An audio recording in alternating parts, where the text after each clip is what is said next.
तो आज मैं ये वीडियो बनाने के लिए थोड़ा सोचा, बहुत दिन कुछ बनाया नहीं और अपना देश आप लोगों के साथ बातचीत करने का भी एक मौका मिला है।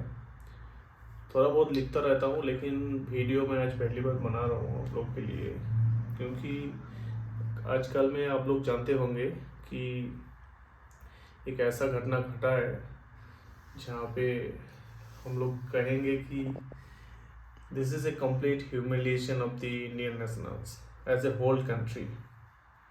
सो आप लोग सब जानते हो कैसे अमेरिका से, यूएस से भारतीय नागरिकों को हाथ पैर में चेन बांध के यूएस का चार्टर्ड आर्मी फ्लाइट से इंडिया भेजा गया, जो पंजाब का एयरपोर्ट में लैंड किया। 103 नागरिक था उसमें, आप सभी लोग जानते हो।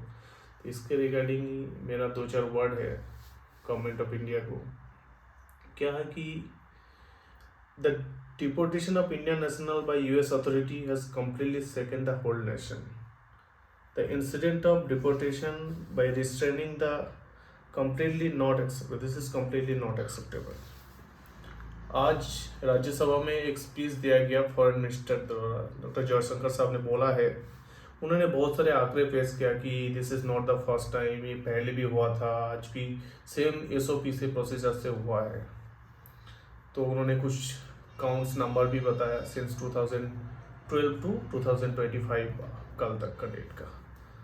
उसमें मेरा एक कहना है, अगर as per SOP government of India को पहले से इन्फॉर्म कर दिया गया था, तो क्या गवर्नमेंट ऑफ इंडिया के पास एक ऐसा चार्टर्ड फ्लाइट या स्पेशल सिविल एयरप्लेन नहीं था जहां से with whole honour and dignity के साथ वो इंडियन नेशनल्स को वापस ले सकते थे यूएस से?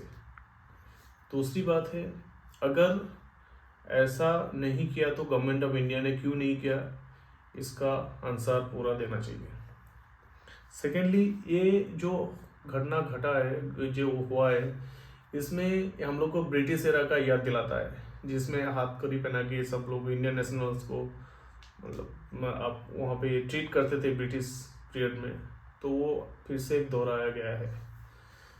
तो foreign minister also given an certain data, अगर पहले भी ऐसा हुआ था, पहले भी तो आपके अकॉर्डिंगली गवर्नमेंट बहुत खराब था, गवर्नमेंट ने कुछ काम नहीं किया, आपके गवर्नमेंट अभी काम करते हैं जिसका बहुत सारे डेटा आप रिप्रेजेंट करते हो, तो पहले अगर होता था तो उसको चेंज क्यों नहीं किया गया? तो ये स्टेप आपको पहले लेना चाहिए था। पहले जो होता जा रहा है वही आप अगर सेम कंटिन्यू करेंगे तो this is the also failure of your government.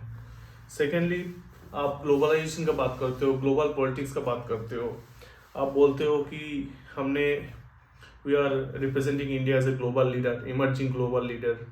अब एक हाथ में यूएस को रखते हो, एक हाथ में आप रशिया को रखते हो, लेकिन फिर भी आप मतलब एक ग्लोबल 3 ट्रिलियन 5 ट्रिलियन इकोनॉमी का बात करते हो, लेकिन आपने ये जो इंडियन नेशनल्स को मतलब ब्रिंग बैक नहीं कर पाए आपके एज पर policy. So this is a complete failure of your government and I think you have given the speech in Rajya Sabha, that is fine, but Prime Minister should speak up in this regard and he should speak up with President Trump in this regard. Last point है, ये government of India का जो failure नहीं है, ये this is a complete humiliation and complete humiliation of the Indian nationals also. We are Assam today.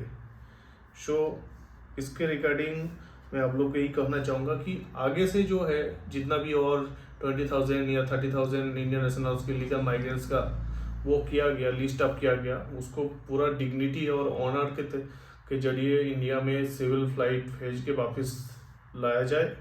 दूसरी चीज़, as an exemplary action and strict action, आपको पहले देखना है कि प्रिवेंटिव एक्शन, इसमें इलीगल माइग्रेशन हो क्यों रहा है, इसके लिए आपको ध्यान देना पड़ेगा, जिसमें आपको स्ट्रिक्टली वीज़ा और जो है एसओपीज है उसको चेक करना है पहले से ही।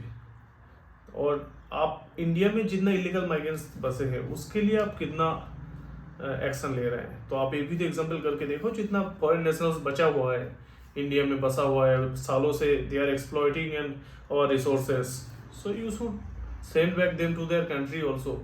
इसमें भी आपको स्टेप लेना चाहिए। बहुत बहुत धन्यवाद, थैंक यू।